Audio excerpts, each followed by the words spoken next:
അപ്പോൾ ഇന്നൊരു മിനിമൽ ടൈമിൽ ഈസി ആയിട്ട് മട്ടൻ കറി ഉണ്ടാക്കാം. അപ്പോൾ വേണ്ടിയ ഐറ്റംസ്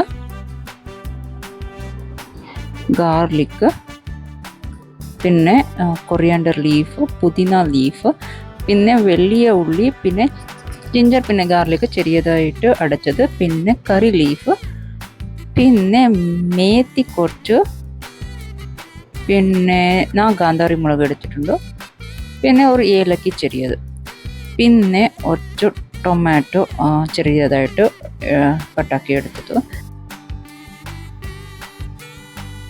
അപ്പോൾ പൗഡറുകൾ ഏതെല്ലാം എന്ന് പറഞ്ഞാൽ സോൾട്ട്, പിന്നെ മഞ്ഞൾപ്പൊടി, turmeric powder, garam masala, chilli powder, പിന്നെ കൊറിയാണ്ടർ പൗഡർ, പിന്നെ സോമ്പ്, പിന്നെ പെപ്പർ പൊടിയാക്കിയത്. എത്ര വേണോ അത്ര സോൾട്ട് ഇടണം. അപ്പോൾ ഇത്ര ഐറ്റംസിന് എത്ര മട്ടൺ ഉണ്ടാവോ അതിനനുസരിച്ച് ഈ പൊടികൾ എടുക്കണം. ഇനി മട്ടന് ബോണും പിന്നെ അതിനകത്ത് കുറച്ച് ഫാറ്റ് ഉള്ളത് പോലെ എടുക്കണം. ഞങ്ങൾക്ക് കിട്ടിയത് ഇത് റിബ്സിൻ്റെ ഇത് ഉള്ള നല്ല മാംസം ഉണ്ടായിരുന്നു. അപ്പോൾ മട്ടന് അതിനെ നീറ്റായിട്ട് വാഷ് ആക്കിയിട്ട് ഫ്രഷ് ആയിട്ടുള്ളത് എടുക്കണം. പിന്നെ ഒരു കുക്കർ എടുത്തിട്ട് അതിനകത്ത് ചെറിയ ഉള്ളി കുറച്ച്, പിന്നെ വലിയ ഉള്ളി കുറച്ച്, പിന്നെ കാന്താരി മുളക് എടുത്തു, അത് 4 എടുത്തിട്ടുള്ളൂ, അതിക്ക് കാരം ഉണ്ടാവും അതുകൊണ്ട്. പിന്നെ കുറച്ച് കറി ലീഫ് ഇട്ടിട്ട് പിന്നെ ഈ കോക്കനട്ട് ഓയിലിനെ നീറ്റായിട്ട് ഫ്രൈ ആക്കണം. പിന്നെ മേത്തി, ഫെനുഗ്രിക് സീഡ് അത് കുറച്ച് ഓയിലിനകത്ത് ഇടണം. പിന്നെ ഏലക്ക ചതിച്ചത് ഒരെണ്ണം ഓയിലിനകത്ത് ഇടണം. പിന്നെ നീറ്റായിട്ട് ബ്രൗൺ ആവുന്നവരെ ഇങ്ങനെ വരച്ചെടുക്കണം. പിന്നെ കൊറിയാണ്ടർ കുറച്ചും ആക്കിയിട്ട് കുറച്ച് വാടുമ്പോൾ നോക്കണം. പിന്നെ കുറച്ച് വേണമെങ്കിൽ പുതിന, ഈ മിൻറ്റ് ലീഫ് ഇടാം, 2-3 ഇടാം. പിന്നെ ഈ ചില്ലി പൗഡർ, പിന്നെ കൊറിയാണ്ടർ പൗഡർ, ഗരം മസാല, പിന്നെ ടർമറിക് പൗഡർ, പിന്നെ ഈ വലിയ ജീരക, പിന്നെ പെപ്പർ അടച്ചെടുത്തത്, ഇതെല്ലാം ഇട്ടിട്ട് പിന്നെ വറക്കുക കുറച്ച്.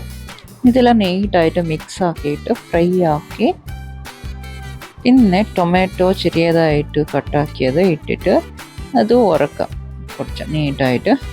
കുറച്ച് സോൾട്ട് ഇട്ടാൽ അത് വേവും. ഇങ്ങനെ എല്ലാം വരട്ടി വേവിക്കാം. പിന്നെ ജിഞ്ചർ ഗാർലിക് പേസ്റ്റും പുതിന ലീഫും ഇട്ടിട്ട് നല്ലതായിട്ട് വറക്കാം. പിന്നെ ചെറിയതായിട്ട് കട്ടാക്കിയ ഗാർലിക്കും ഇതാക്കാം, ഫുള്ള് വറക്കാം.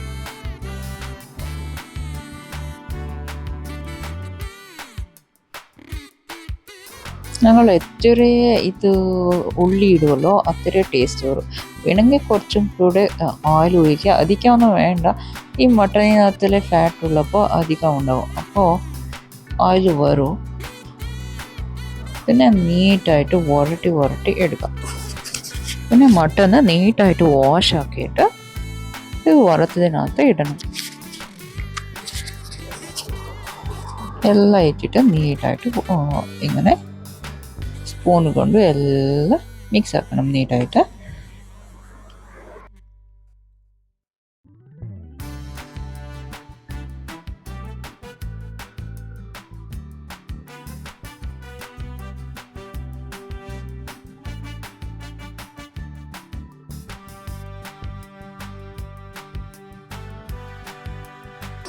അപ്പം നീറ്റായിട്ട് മിക്സ് ആക്കിയിട്ട് ഇതിനകത്ത് വെള്ളമൊന്നും ചേർക്കണ്ട.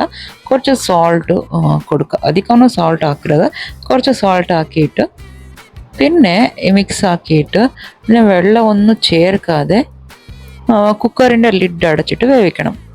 ഇവിടെ വെള്ളമൊന്നും ഇടാത്തത് കാരണം അത് മട്ടണിനകത്ത് വെള്ളം വരും. അപ്പോൾ ലോ ഫ്ലെയിമിൽ ഒരു 10 മിനിറ്റ് ഇങ്ങനെ വേവിക്കണം. വേവിച്ച് കഴിഞ്ഞിട്ട് നോക്കുക, ഇവിടെ വെള്ളമെല്ലാം ഇളകിയിട്ടുണ്ട് കുറച്ച്. ഇനി ഇതിനകത്തൊക്കെ 2 കപ്സ് ചൂടുവെള്ളം ആക്കിയത് ഒഴിക്കണം.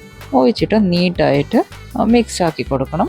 ഞാനിവിടെ ഒരു 15 വിസിൽസ് അടിച്ച് പിന്നെ ഇത് നന്നായിട്ട് വേവും. പിന്നെ ഇതിനെ വേണമെങ്കിൽ ഇപ്പോൾ നോക്കിക്കാൻ നന്നായിട്ട് വെന്തിട്ടുണ്ടോ, ഇതിനെ വേണമെങ്കിൽ നമ്മൾ ഗീ റൈസിൻ്റെ കൂടെ പൊറോട്ട കൂടെ നന്നായിട്ട് കഴിക്കാം.